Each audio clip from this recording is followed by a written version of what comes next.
History as we know it may not be complete. It's a story told by the victors, pieced together from fragments of what was left behind. We hold these stories as truth, as the bedrock of our understanding of who we are and where we came from.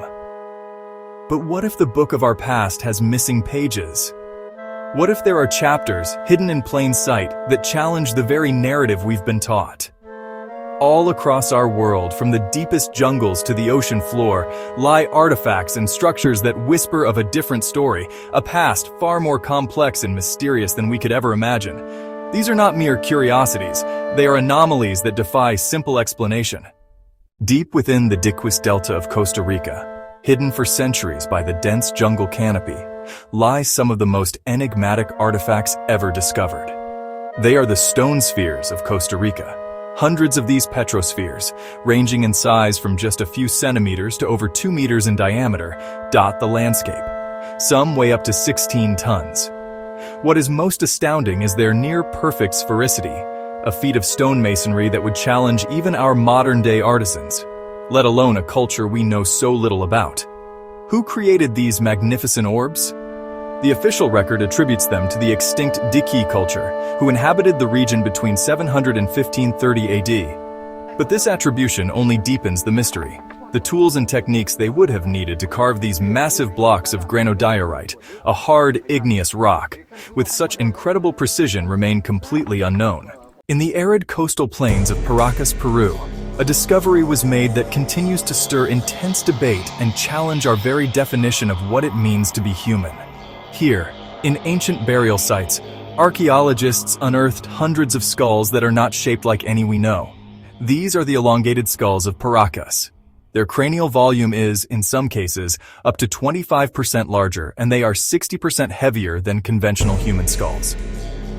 Some researchers, like the late Brian Furster, have gone even further, conducting DNA tests on samples from the skulls. While the results have been controversial and are not widely accepted by the scientific community, they have reportedly shown mitochondrial DNA with mutations unknown in any human, primate, or animal known so far. The great monuments of ancient Egypt are a testament to human ambition and ingenuity. The pyramids of Giza, the temples of Karnak and Luxor, these structures have awed us for millennia. But when you look closer, when you examine the stonework not as a tourist but as an engineer, a different story begins to emerge. Consider the granite blocks found in the Valley Temple at Giza, or the Serapeum of Saqqara. They are cut with such accuracy that the joints between them are often less than the width of a human hair. You cannot slip a piece of paper or even a razor blade between them. This is a level of precision that modern builders would struggle to achieve even with diamond-tipped saws and laser guides. The mystery deepens when we look at the internal corners and drilled holes found in these granite artifacts, showing evidence of a feed rate that is hundreds of times faster than what our own modern drills can accomplish. In the rolling hills of southeastern Turkey lies a discovery that has, honestly, shaken the foundations of archaeology and completely rewritten the opening chapters of human history. It is called Göbekli Tepe, which translates to Potbelly Hill. For decades, folks just dismissed it as nothing more than a medieval cemetery. But in 1994, German archaeologist Klaus Schmidt began to excavate, and what he unearthed was something extraordinary, something that, by all accounts, really should not exist. Göbekli Tepe is a vast complex of massive stone pillars arranged in circles. But here's the astonishing part. It is 12,000 years old. That's more than 6,000 years older than Stonehenge, and 7,000 years older than the Great Pyramid of Giza. In the year 1900, a group of Greek sponge divers discovered an ancient Roman shipwreck off the coast of the island of Antikythera.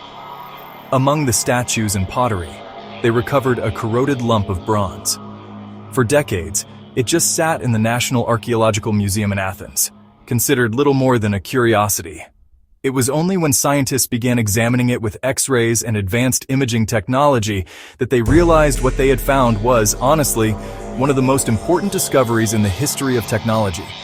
Inside that corroded lump was a device of breathtaking complexity.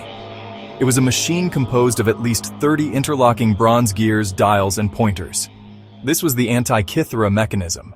It was not just a tool, it was an astronomical calculator, an analog computer of incredible sophistication. By turning a hand crank, the user could predict the positions of the sun, the moon, and the 5 planets known to the ancients. The existence of the Antikythera mechanism, dated to around 100 BC, completely shatters our perception of ancient technology. It features differential gears, a concept that was not thought to have been invented until the 16th century in Europe. Etched into the surface of the arid Nazca Desert in southern Peru is a collection of artwork so vast they can only be truly appreciated from the sky. These are the Nazca lines, hundreds of gigantic geoglyphs depicting animals, plants, and geometric shapes. There are hummingbirds, spiders, monkeys, and lizards, some stretching for hundreds of feet. These figures are created by a simple but effective method, removing the reddish-brown iron oxide-coated pebbles that cover the desert floor to reveal the light-colored earth underneath. But their purpose remains one of archaeology's greatest and most enduring mysteries. Why would a culture invest so much time and effort into creating enormous drawings that they themselves could never fully see from the ground? Who is the intended audience for this colossal art gallery? In 1929, a remarkable discovery was made in the Topkapi Palace in Istanbul, Turkey. It was a section of a world map drawn on gazelle skin, dated to the year 1513. The map was compiled by an Ottoman admiral and cartographer named Piri Reis. What makes this map so extraordinary is not just what it shows, but what it shouldn't be able to show. It depicts Europe, North Africa, and the coast of Brazil with reasonable accuracy for the time. But it also appears to show something else, something impossible. The map includes a landmass to the south that bears a striking resemblance to the coast of Antarctica. This is the heart of the mystery. Antarctica was not officially discovered until 1820, over 300 years after Piri Reis created his map. Furthermore, the coastline depicted on the map appears to be the coast of Antarctica without its massive ice cap, which is believed to have covered the continent for millions of years. Off the coast of Yonaguni, the southernmost of the Ryukyu Islands of Japan, lies a submerged structure that has ignited a fiery debate between geologists and archaeologists for decades. In 1986, a local diver looking for new hammerhead shark watching spots stumbled upon a massive underwater rock formation. It was a series of immense, terraced monoliths with seemingly flat faces, sharp right angles, and features that looked uncannily like steps, walls, and even a pyramid. This is the Yonaguni Monument. The central question is simple, yet profound. Is this a natural geological formation or is it a man-made structure? If it is man-made, its implications are staggering. The structure would have to have been built on dry land, which means it must date back to the last ice age, at least 10,000 years ago, when sea levels were much lower. In 1936, during an excavation of an ancient village near Baghdad, Iraq, workers uncovered a small, unassuming clay pot. It was about 5 inches tall.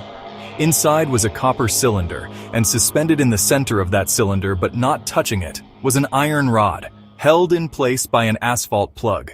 This simple object, known as the Baghdad Battery, has sparked over 80 years of speculation. Could it be that our ancestors harnessed the power of electricity 2,000 years before Alessandro Volta invented the first modern battery? The construction is strikingly similar to a simple galvanic cell. If the pot were filled with an acidic liquid, like vinegar or grape juice, it would produce a small but measurable electric current. Replicas of the device have been built many times and they work. They produce a voltage of around 1 to 2 volts. For centuries, our understanding of the past was limited by what we could find with a shovel and a brush. But we are now entering a golden age of discovery, driven not by chance, but by technologies that allow us to see the unseen and explore the inaccessible. The future of archaeology is rewriting what we know about our past at an unprecedented rate. Consider the power of underwater archaeology. Our oceans and seas are the world's largest museum, holding countless shipwrecks, submerged ports, and perhaps entire cities lost to rising sea levels at the end of the last ice age. At the same time, our eyes in the sky are peeling back the layers of the land. Satellite mapping, particularly with technologies like LiDAR, is revolutionizing how we find ancient sites. LiDAR can digitally remove the tree canopy, revealing the subtle contours of the ground beneath. In the dense jungles of Mexico and Guatemala, this has led to the discovery of tens of thousands of previously unknown Mayan structures, Houses, defensive walls, and massive causeways connecting sprawling ancient cities we never knew existed. We have journeyed through time and across continents, witnessing wonders that defy simple explanation. From the perfect spheres of Costa Rica to the impossible gears of ancient Greece, these discoveries are more than just historical curiosities. They are invitations. Invitations to question the narratives we have been given, to challenge the comfortable and convenient story of a simple, linear human past, to accept that what we know is merely a fraction of what there is to be known.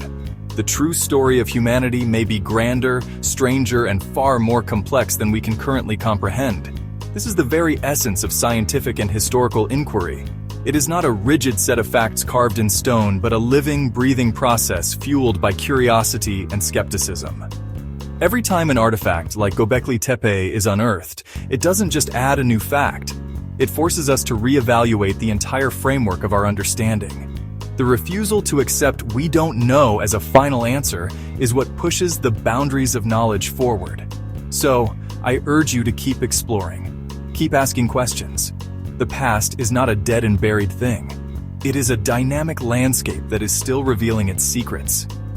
New technologies are giving us new eyes to see what was once invisible, and new discoveries are waiting just beneath the jungle floor, under the ocean waves, or hidden in the code of a forgotten map.